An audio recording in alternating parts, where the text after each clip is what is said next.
Welcome to சமையல் சுப்போர். Chicken சால்னா எப்படி செய்யறதான் பார்க்க போகிறோம். டக்குன்னு செய்தெல்லாம் இடியாப்பம், தோசை, இட்லி, சப்பாத்தி, பரோட்டான்னு எல்லாத்துக்குமே ரொம்ப ரொம்ப சூப்பராக இருக்கும்.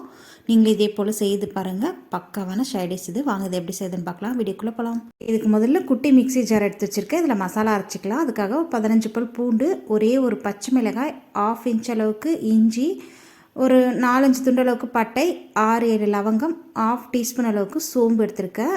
இதை வந்து மிக்ஸி ஜாரில் மாற்றிக்கலாம்.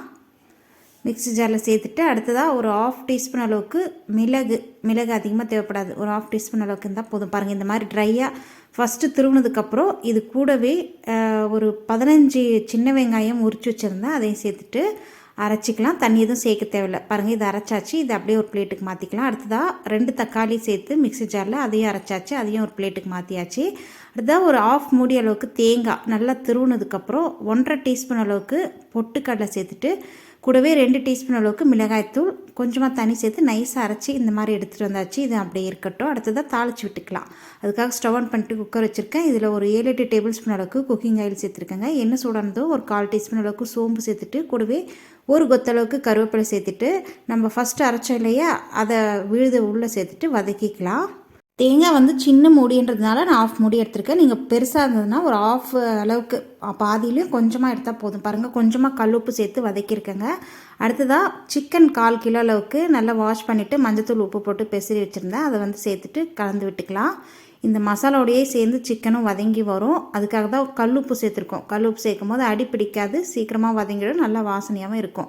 அடுத்ததாக 2 சிட்டிகை அளவுக்கு மஞ்சத்தூள் சேர்த்துட்டு கூடவே 1 டீஸ்பூன் அளவுக்கு தனியாத்தூள் ரொம்ப முக்கியம். அப்போ தான் நல்லாயிருக்கும். பாருங்கள், தனியாத்தூளும் சேர்த்துட்டு கலந்து விட்டுக்கலாம். நல்லா வதங்கி வந்திருக்கு. இந்த அளவுக்கு வதங்கியிருக்கு. ஒரு 5 நிமிஷம் நல்லா வதக்கிக்கணும். பாருங்கள், இந்த அளவுக்கு வதங்கினதுக்கப்புறம் இதுக்குள்ளே தக்காளி அரைச்சி வச்சுருந்தோம் இல்லையா, அந்த தக்காளி விழுது இது உள்ளே சேர்த்துட்டு வதக்கிக்கலாம். நம்ம ஃபஸ்ட்டு சிக்கனோடு அந்த வெங்காயம்லாம் சேர்த்து வதக்கும் போது நல்லா வதங்கி வந்துடும். அப்புறமா நம்ம தக்காளி விழுது சேர்த்து வதக்கணுன்னா சீக்கிரமாக வதங்கிடும். பாருங்கள், நல்லா வதங்கியிருக்கு. இப்போ வந்து இதுக்குள்ளே நம்ம அரைச்சி வச்சுருக்கோம்ல அந்த தேங்காய் விழுது, அதை வந்து இது உள்ளே சேர்த்துக்கலாம். நம்ம இன்றைக்கி சின்ன வெங்காயம் சேர்த்துருக்கோம் இல்லைங்களா, அந்த சின்ன வெங்காயம் தான் இந்த சிக்கன் சால்னா, சிக்கன் பாயா எது வேணாலும் சொல்லலாம், சிக்கன் தண்ணி குழம்புன்னு கூட. அதுதான் இந்த குழம்புக்கு ருசியை டேஸ்ட்டை கொடுக்குறது, நல்ல வாசனையாகவும் இருக்கும். பாருங்கள், தேங்காய் விழுது சேர்த்துட்டு ஒரு 2 கலந்து விட்டால் போதும். 2 முறை கலந்து விட்டால் போதும். நல்லா கலந்து விட்டாச்சு. இப்போ தண்ணி தேவையான அளவுக்கு தண்ணி நல்லா தாராளமாகவே சேர்த்துக்கலாம். நம்ம குருமானா திட்டமாக தண்ணி சேர்த்தா போதும். ஆனால் நம்ம இன்றைக்கி வைக்க போகிறது நல்ல தண்ணி குழம்பு, சிக்கன் பாயா, அது வந்து தண்ணியாக தானே இருக்குங்க. அதனால் நல்லா தாராளமாக தண்ணி சேர்த்துட்டு கலந்து விட்டுக்கலாம். ஏன்னா இது சீக்கிரம் வந்து நம்ம தண்ணி கம்மியாக சேர்த்தோம்னா திக்காகிடும், குருமா மாதிரி ஆகிடும். பாருங்கள், இந்த அளவுக்கு தண்ணி சேர்த்துருக்கேன்.